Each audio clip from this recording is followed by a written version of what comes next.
So Near Protocol just flipped Solana in daily active users. Congrats to Near. Congrats to the Near Protocol. This is what the chart looks like, ladies and gentlemen. Near is now only behind BNB Chain for daily active users. That's 3 million daily active users, second biggest L1. The chart's showing a double bottom above key support. Smart money move incoming. Maybe. We'll see, guys. Why is this a big deal? Well, Solana has been very, very, a big leader for a long time in daily active users. It's a good metric to use to look at to determine what's actually happening with a protocol, how big the community is, et cetera, this and that. A lot of metrics. So let's just go. Solana is a top 10. If we're going by number, we have Bitcoin, ETH, XRP. I'm not going to include stables. So 1, 2, 3, 4, 5. Solana is the 5th biggest cryptocurrency. Okay, where is Near? It's not even top 30. Let's see. Near. I can't count. Let's see. So Near Protocol is all the way down here. Only a $3.4 billion market cap. I mean, over a billion, but still pretty tiny compared to Solana's, which is, and the 5th biggest, which is 99 billion. So basically 100 billion. I'm sure the peak of the bull run, that will be double or triple. We'll see. The question is, how big can ETH get in this bull run? Because that's going to determine a lot where these guys are going to go, how big they're going to get. But, I mean, this is just pretty crazy, guys. Yesterday, we saw Near flip Solana to place second in daily active users by hitting 3 million daily active users. Near Protocol is only behind BNB with over 3.6 milli. Much of these users, I suspect, are from Near Intents. The abstraction layer has seen quite a lot of volume with over 1.5 million swaps and over 15 million in 24-hour volume. Yeah. I mean, Near has always been a big currency, crypto in my eyes. They've been around for a couple years. They're doing a good thing. Let's check the charts out. But I've heard names, and I tried to just look this up on Google. I thought I remember Mark Cuban discussing Near Protocol in the past, but I do remember other big names as well. Let's check the charts all time. So started back in 2020. So been around for five-ish years now. Did very nice in the last run. That is a nice increase. Now we're back down here. But the question is, can we get back up here? So in November-ish, December-ish, January area, it's good that we saw an influx. We came back down, maybe to some true market, true value territories. But, I mean, I think Near has a good future. I've talked about this one extensively in the past in my own platform before I was kicking it live with you guys. What is Near, though, guys? Well, it's a layer 1. Near Protocol is a layer 1 blockchain that functions as a community-run cloud computing platform. Let's pause there. Cloud computing. This is starting to get a lot of attention. We just saw someone as big as Tim Draper yesterday discuss the many different opportunities within this space. Cloud computing being one of them. There are protocols popping up left and right now. There's IAG on the Cardano blockchain, IGON, which is cloud storage, computing, I believe. But there's going to be more. Obviously, there's like Filecoin, which is cloud storage. There's cloud computing.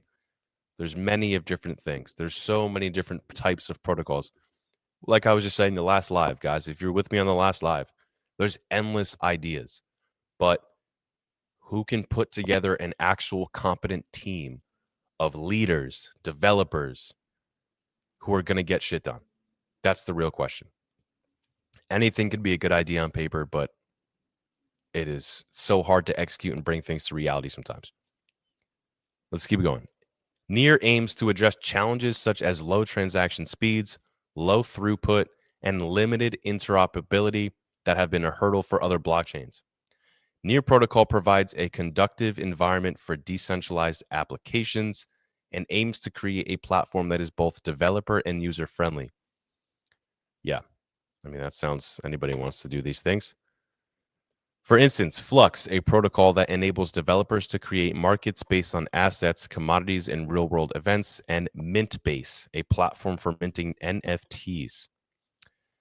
Yeah, I mean, Near Protocol, I think, has a bright future. I think they got a team of good guys behind it. This is Near Protocol's X page. They're doing a lot of good things, guys. I just want to come and talk about this really quick. People have their opinions. We might, I just want to say this, we might do a Solana versus Sui video in the future. Chat, if that sounds interesting to me, to you, let me know in the comments what you would like to see here on the channel. And maybe we'll get it done for you guys, just depending on how interesting it is. But Solana has been, man, I mean, when I was getting into crypto a couple years back and some people around me were too, Solana was the hot one. Everyone was talking about Solana. Solana's a new ETH. It's faster. It's this and it's that. Well, it's funny because Solana seems to be slowing down a bit. Now, I'm not saying it's going to die off. We won't see it next year. But there's a lot more cryptos doing similar things now. The competitive landscape has grown exponentially. Now there's not just one or two top dogs competing for daily active users. As an L1, there are plenty. Some of them are getting big recognition. Some of them are having big conversations with big companies, big institutions, and some aren't. At the end of the day, though, again, how good is your protocol? You can do all the marketing in the world. If your protocol sucks, no one's going to want to use you. You can do all the marketing in the world if you're Google 30 years ago. But if no one wants to use you, it doesn't matter. Google was the 14th search engine. There were plenty before them. Why were they successful? Well, similar to what Near was saying in the description on Coinbase, well, user-friendly experience, ease of use, this and that. So they had attractive things about them that made them successful. Solana has attractive things. They do. I'm not saying Solana is a crap protocol. But again, it's so competitive and no one knows what the landscape is going to look like in the future. 10 years from now, Near could be gone. Solana could be gone. Nobody knows. But again, if you know exactly what you're investing in, then you should have more conviction than the average person. That's the way I look at it. I only invest in things in this space that I really feel like I understand.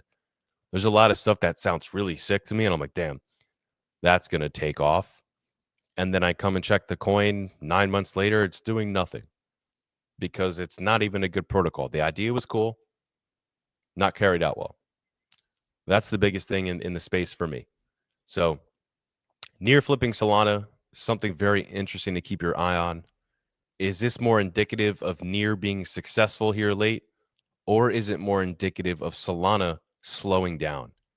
Chat, let me know what you think about that. I'm genuinely curious. If you're a Solana holder, let me know out there. Interact with me here on the Coin Zone during the lives. I'm very curious because, again, I've just, even some of the people I know who were Solana holders in the past, they moved on to Sui, move on to Hyperliquid. Even I've heard even people shifting into Cardano just because people still lose money in Solana. It's still a protocol where you're going to get hacks. It's going to go down sometimes.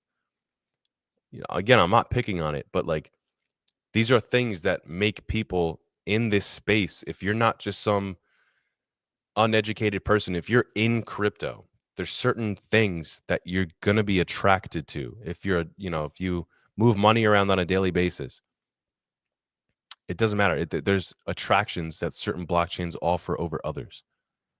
And again, I think Solana is well positioned. They have a ton of money behind it. I think they're going to do fine. Whenever ETH decides to start going on a run and we have a bull run here shortly, there's going to be a number of cryptocurrencies that are positioned well. They're going to do well. Man, Chainlink is so freaking slept on, guys. I mean, this is my sleeper for the bull run is Chainlink. 124 per, I mean, look at this. Look at these numbers. Everything's green. Why do you think this is? Sergey Nazarov opened up the Digital Asset Summit. Bro is shaking Trump's hand. Like, I mean, we're going to be doing a video on it here soon, chat. So stay tuned. Honest to God, guys. I'm not chilling ourselves right now. If you could do me a favor, go subscribe to us on YouTube because we put in a lot of work for these videos. So a lot coming here with Chainlink. Stay tuned for this. We're going to be telling you all about it here shortly on YouTube. Okay? But this in the meantime is very interesting. If you want to learn more about Near, maybe we can do a deep dive on it there. If you're in the Near community, you're watching this right now, let us know. Shout us out, give us a follow, like the video. Yeah, I think Near and Solana have bright futures. But when it comes to a long-term future, I'm talking about the next couple of years to 5 years. Again, 10 plus, I have no freaking idea. That's the name of the game. That's why you see a ton of old money and a ton of smart money moving to Bitcoin over anything else. Bitcoin's proven that it's going to be here for 10 years plus. A lot of these guys understand there's a lot of opportunity. Again, like Tim Draper tweeted out, again, all these opportunities within crypto. And he said, I want to find the smart ones to invest in. That's good. I love his ambition. Let's look up that tweet, because it's very interesting what he said, and a number of blockchains, smartly so, interacted with his tweet. And here's what, this was yesterday, guys. So Tim Draper, if you don't know who Tim Draper is, he's a billionaire. He's got the most insane eyebrows you'll ever freaking see. They look a little cleaned up in this photo, but I promise you, bro's eyebrows are absolutely insane. Let's go back and look at this tweet. If you're solving massive problems for humanity and making people feel uncomfortable along the way, we should probably talk. I want to fund the wild, weird, and unconventional. As my son puts it, we want to fund the rebellion. Today, it looks like investing in number one, AI, robotics, and automation. 100%. China has the scariest shit you'll ever hear.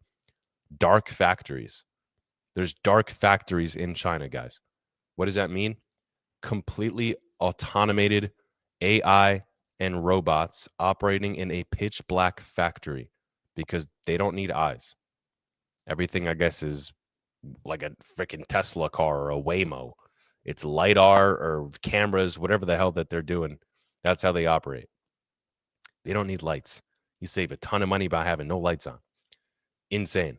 Healthcare and biotech. Absolutely. We're already seeing ChatGPT find breast cancer where find a doctor could. This is just going to improve and get better, and blockchain is starting to get in on this. Defense and dual use. Absolutely. Space and aerospace. 100%. Crypto and blockchain. Tomorrow, I hate this mouse so much. Tomorrow, only you know. Philosophically, it means Draper Associates isn't afraid to be too early, even if people think we are weirdos. The problems our portfolio companies are solving are humanity scale crisis that we're tackling with an unconventional edge. We are putting our money behind the founders who think bigger, broader, and maybe even crazier. If that's you, Draper Associates should be your first call. I mean, this is going to get so much attention from so many big blockchain guys that are going to want to have a conversation with Tim Draper. That's just my point, though, guys. No one knows what's going to happen in 10 years, but Tim Draper is an ambitious investor who wants to take some risk. If you're investing in Solana and Chainlink and Near Protocol, then you want to take some risk because these platforms aren't proven yet, right? If you were here in crypto 4 years ago, like I was, you were taking some risk. And again, in 2020, 2021, when I was talking to people, this is the future, they looked at me like, sure, bud. Your little coins. You ever see that meme on Thanksgiving? How are your little coins doing? Are you a millionaire yet? Freaking. I mean, that's what it's like. It's what it kind of still feels like, honestly. Outside the top, the big daddies, outside Bitcoin, ETH, XRP, ADA, Solana, whatever, like, sure, those are fine. They'll be here next year. But, we got guys. I put a little bit of money on Pudgy. I really like the new CEO. I really like the direction that they're headed. They could still easily go under 6 months from now. I mean, I've watched a lot of interviews with the CEO. He could easily be a scam artist. Easily. Do I think so? I don't think so. But I could be wrong. So, I mean, here we are, guys. And I like to find real utility cryptocurrencies that I think actually solve those issues that Tim Draper said that are going to stay here, have long-term staying power. That's what I'm interested in. Chat, let me know your investment strategy. If you're just strictly a meme coin person, what meme coins are you looking at? Pudgy's big for me. I'm a huge snack guy, big snack holder in the ADA community. Shout out to the ADA gang. But you guys let me know what you're doing. And if you haven't subbed yet, make sure to sub. Once again, guys, this is the Coin Zone. I'll be coming live all day, every day for y'all. So about to pop this one out now. Pause. What? I'm about to end this one now, and then I'll start a new one soon. We're going to find a new topic. It's going to be all gravy. Appreciate you for tapping in. This is the Coin Zone. I'll see you guys soon.